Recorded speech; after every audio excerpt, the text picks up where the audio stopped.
Ebusiame mwakwa abadibadi H Policies Avenue Mesros obe subscribe to our channel. Ne esanso obe share the video to other viewers and make sure to leave a nice comment under the comment section. Ebusiame mayumbo mwaye nsemnumu. Eye Gifty Oware NSCA Scholarship Secretariat Office ye share document mu ni kunu akwakoje scholarship ba ono Gifty Oware edi kanya jia osanso ma ni kunu ekoji bi. Meanwhile, ne husband dependent the ma Gifty Oware. Nti na nka enhu hia say enka ne kunu so be apply for scholarship no. But enam say omo pe oman ebu oman kwase ana omo pe oman no abokọ no nti na omo ye we ni na. Sisi ama Gifty Oware kunu has been alleged and CCA no Akuffo hwehwe ne dendenden a yede ne ekwa akogina emra no na yatoto na no na yebisa no enoma a woye ya entwaye moma yembo mra yensem ni na yenkohwe ensem a eye NDC bayinfo yi ekafa Gifty Oware ene ne husband ho. A group of politicians in this country have set out, some of them, our majority, have set out to come and steal from the state. Pure thievery. Don't mince words. You see, when they come here and talk about corruption here and there, no, that's why we're stealing, thievery. We are talking about Gifty Oware. Is that the case? The husband. Did she also not go in to collect scholarship? Yeah, I mean, about 2 years prior. I mean, what sort of nonsense is this? I'm scandalized. You went in for a scholarship. That was not enough.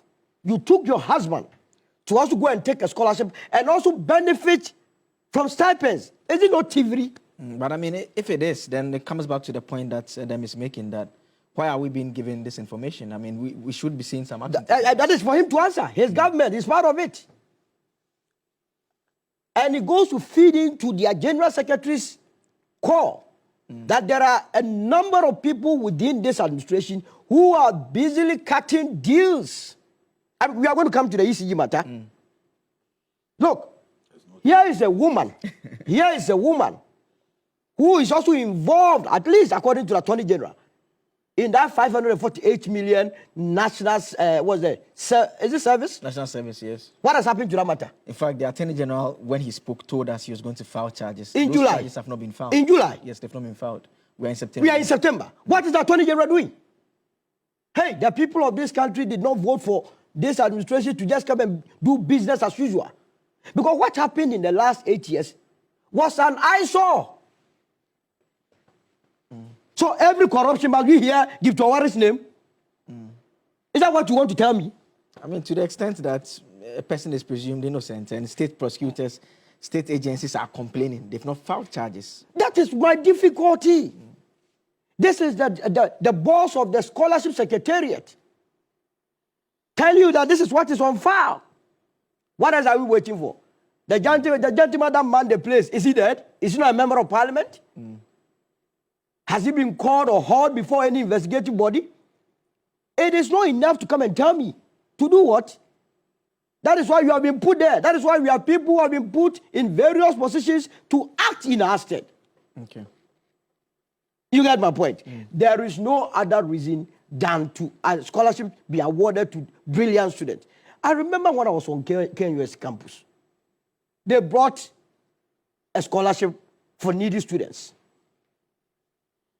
To my surprise, when we went into the list, the Vice Chancellor's son, the Registrar's daughter, the lecturers over there, and the well-to-do in society had taken over the scholarships. So this country, we can't do anything right. So please, we must not end it here, but we must demand that the boss of the Scholarship Secretariat reveals all secrets. I don't know for now whether he has handed all documents to the state apparatus who are in charge of investigations to hold before them those that took these decisions. Okay. We know that people actually pay for scholarships. We know they pay. Who pays for scholarship? You pay like 50,000? We're selling scholarships. Yes. Look, so they are filthy rich. A student came to me. Yes. Just 30 seconds of your time. A student came to me and said he got admission to a university in the UK.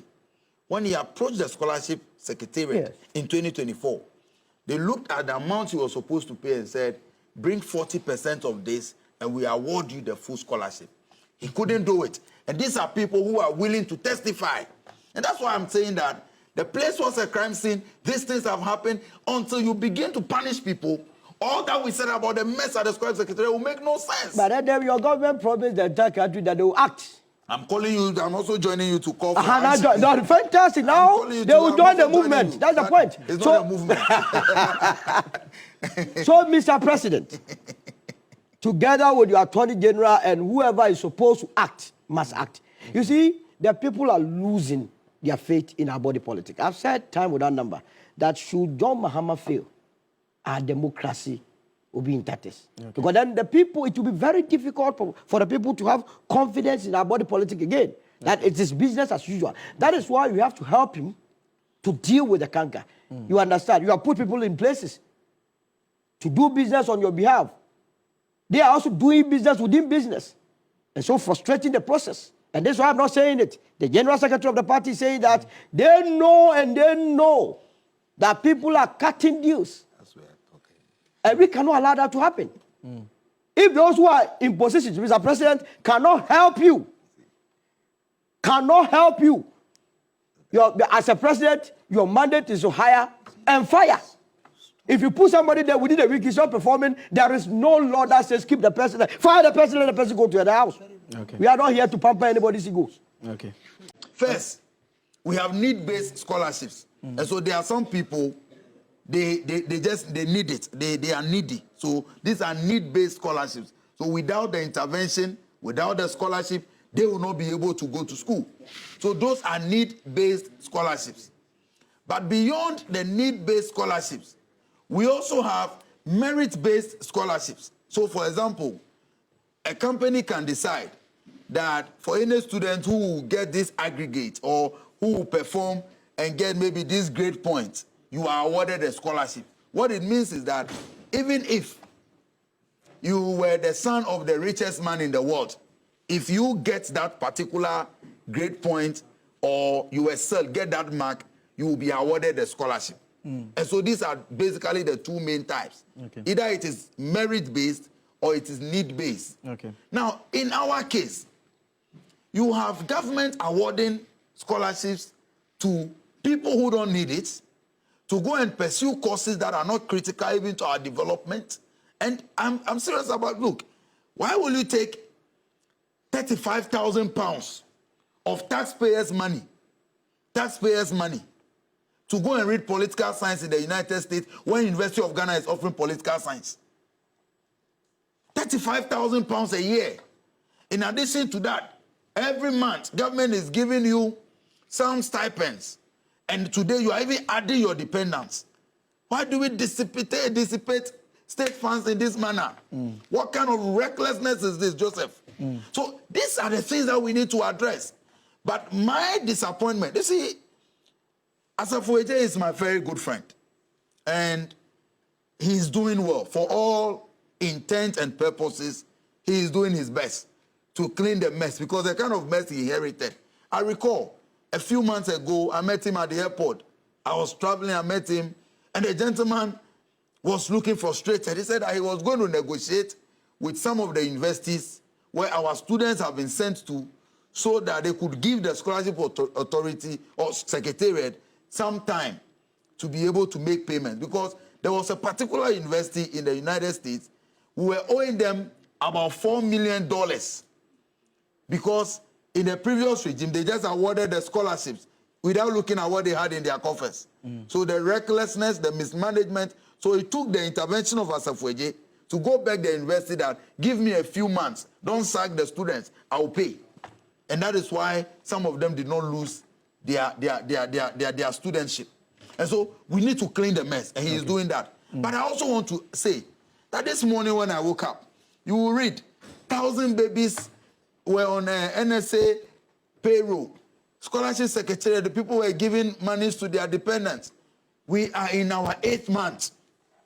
It will get to a point, Ghanaians will no longer take the complaining and the excuses. What are we doing about it? That's what we want to know.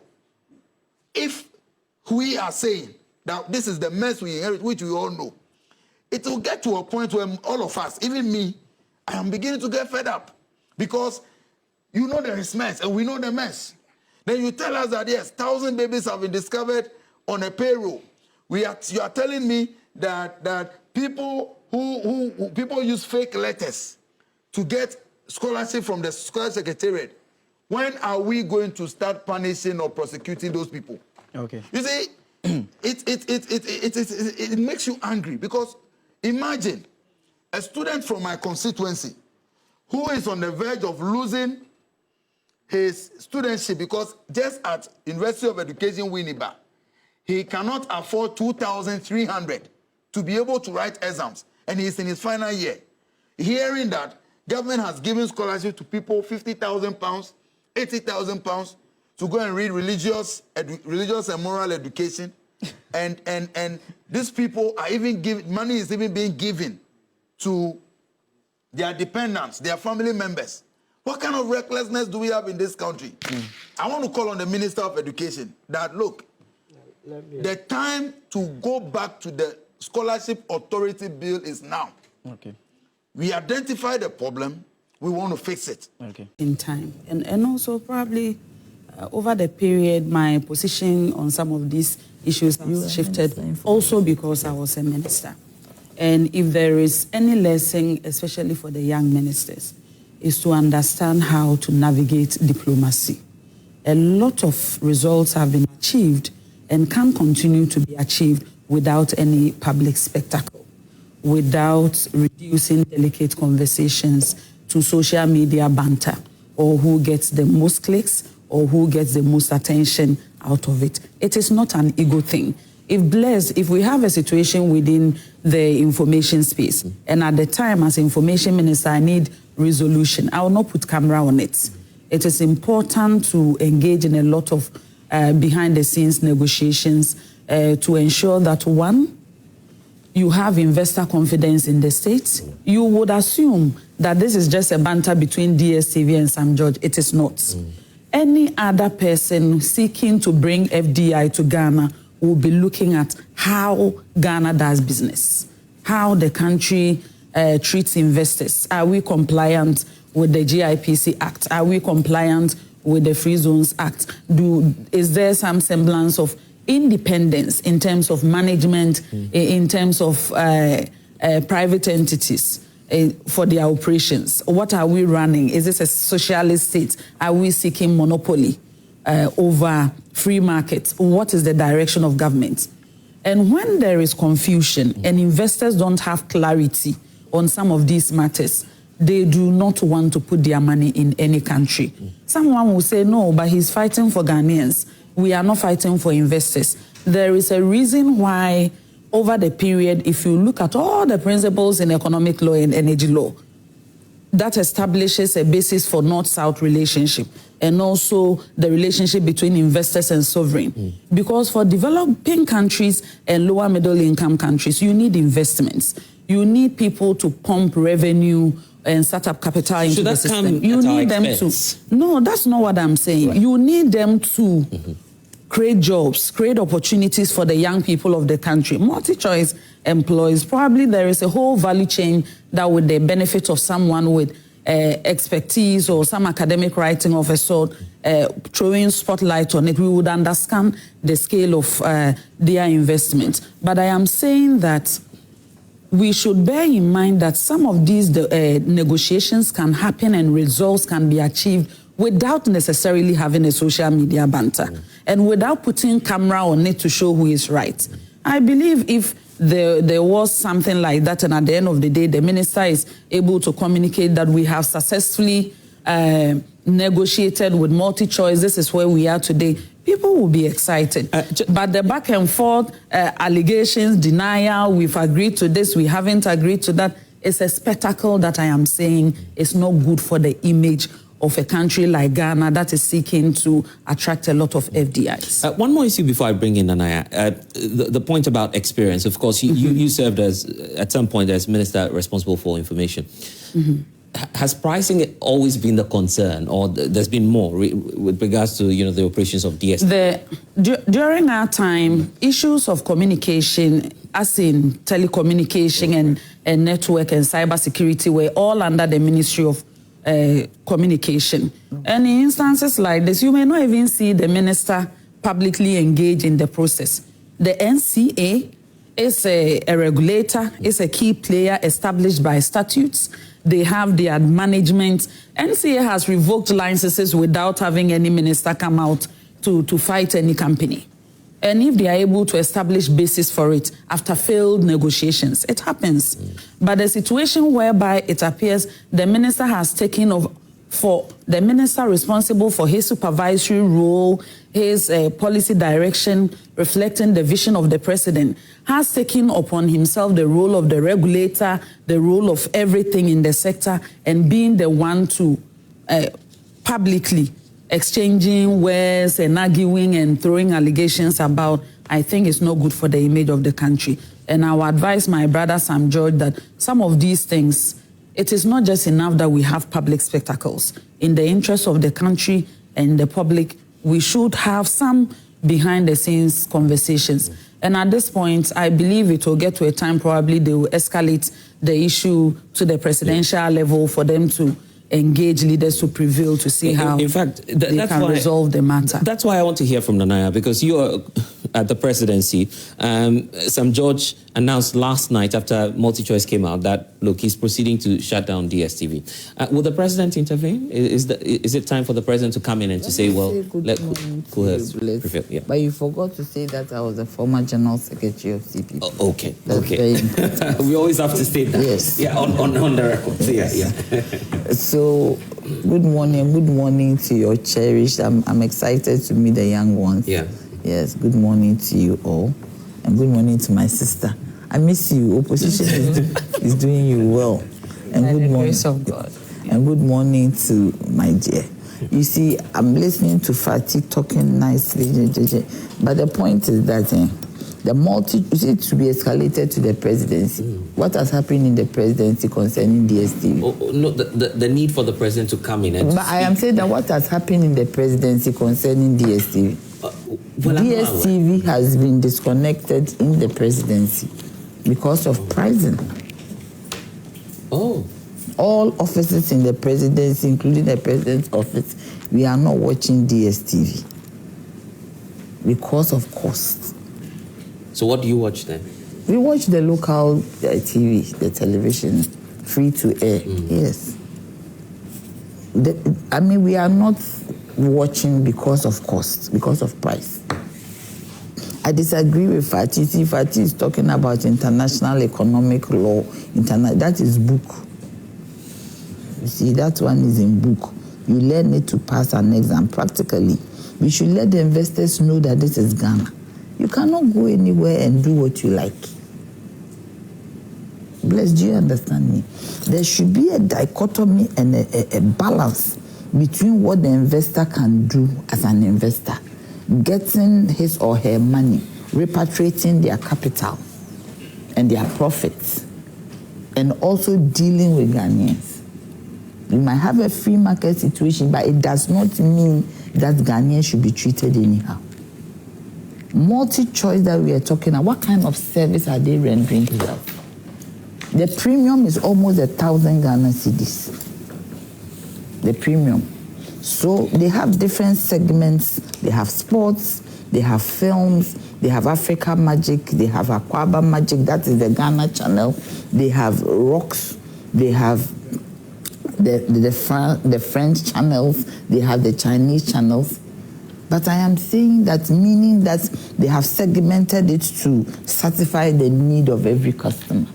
But I am saying that watch DSTV, repetitions, old films. One program can be repeated 3-4 times. But it is a paid channel, so if that's the case, you don't like the service, you don't go in for it, isn't it? It's as simple as that. That is the point, but I'm saying that most people have gone in for it because of the football. Me, in my home, I wish I could just disconnect it. But the football aspect, the men in my home want the football. So most people go for it because of the football, the men, the homes. Now even women are into the football. Do you get me? That is the attraction. Me, I prefer Netflix. Netflix is cheaper. It has a wide range of modern films, new films. But DSTV is expensive, and their product, I've said it and I'll say it again, their product is not fit for purpose. When you take out the football aspect, all of the programs, me, I watch TLC a lot, you see repetitions. But why can't government just engage multi-choice? But I didn't engage. Nobody is talking the historical. When this whole business started, Sam George, the NCA started it. Then the minister came in. It was very cordial. You didn't find him coming out to talk the way maybe people think he's talking. But he's passionate about the issue. Do you know how many complaints have gone to him? Me, I thought that the first time that the presidency decided to cut DSTV.